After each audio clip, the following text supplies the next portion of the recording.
Purpose of this video is an update on the Geophagus that I had in my last video that had the cyst or parasitic knots in it. I was able to return that to the local fish store here in the Charlotte, North Carolina area. The store did a very good job with it. We had a few hiccups in discussion via email and phone conversation. I think some of that's lost in translation. But once I got there, they took care of me. The store is called Upscale Aquatics. It's a very well-known fish store for hobbyists in this area. If you're ever in the area, I would highly recommend it.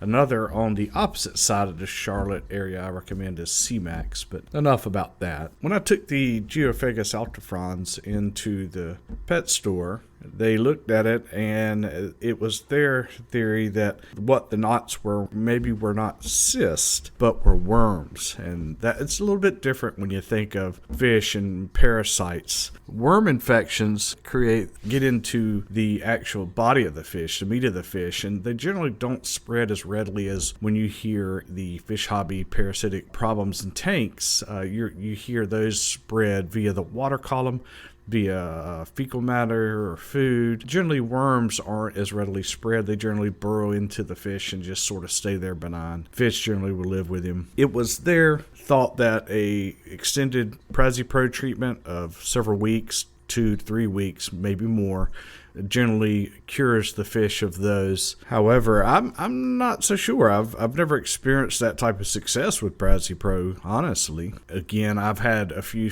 fish. The female rainbow fish that's in the 125 tank has 1 or 2 knots that are visible.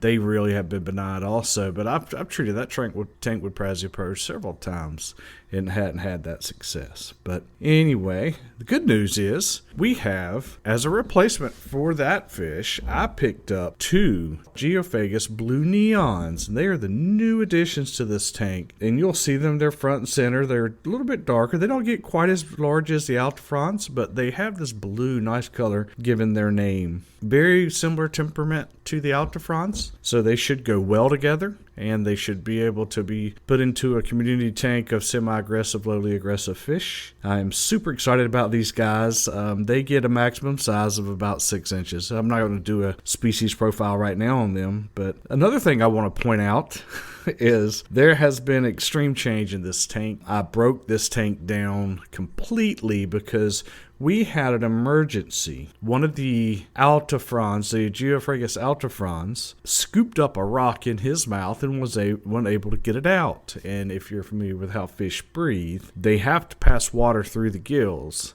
in order to get oxygen. And if you have a large rock lodged in there, that makes it very difficult. My wife spotted there was a problem with one of the Geophagus Altifrons and called me over, and it was obvious that what had occurred. I thought they were a little small to be able to do that. However, I knew it was a risk. As stated in my prior videos, I do not like sand. So I had to become, on the spot, pretty much a fish dentist, didn't I? We had to pull him out there. It took 2 tries to dislodge the rock. Eventually had to go through the gills and pop it out.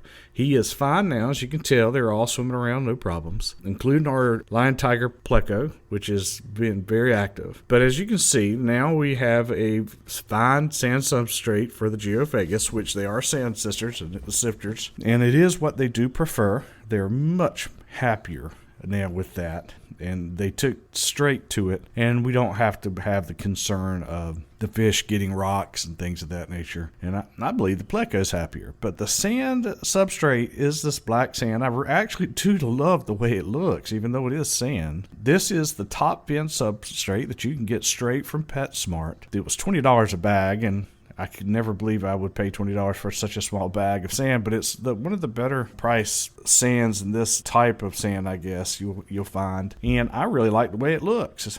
I'll keep you posted on that, but I know the Geophagus are much more happy in this environment. And also, I wanted just to give you an update, let you know that I had started the quarantine treatment on this tank, which included general cure, erythromycin, Icax, and Prazipro.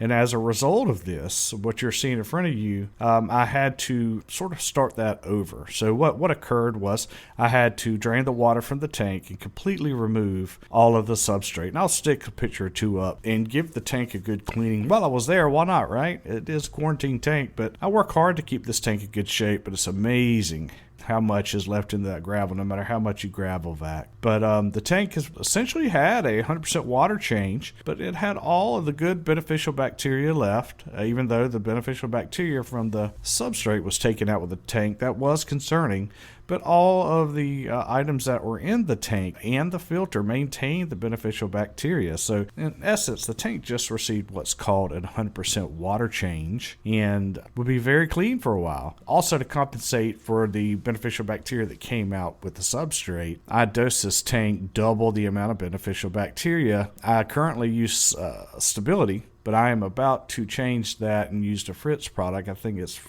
Fritz Zyme 7 or something. Not really sure. But that is the long and the short of this tank. I'm excited about the Blue Neons, and I'm also excited not to have to worry about that. So if there's anyone thinking about keeping a Geophagus Altifrons, be very particular about your substrate, because I thought these guys were small enough that they would not be able to lodge a rock into their mouth, but one did, and that is going to be a slow death if you're not able to get it out. It can also be very painful. So tread lightly. Thank you, guys.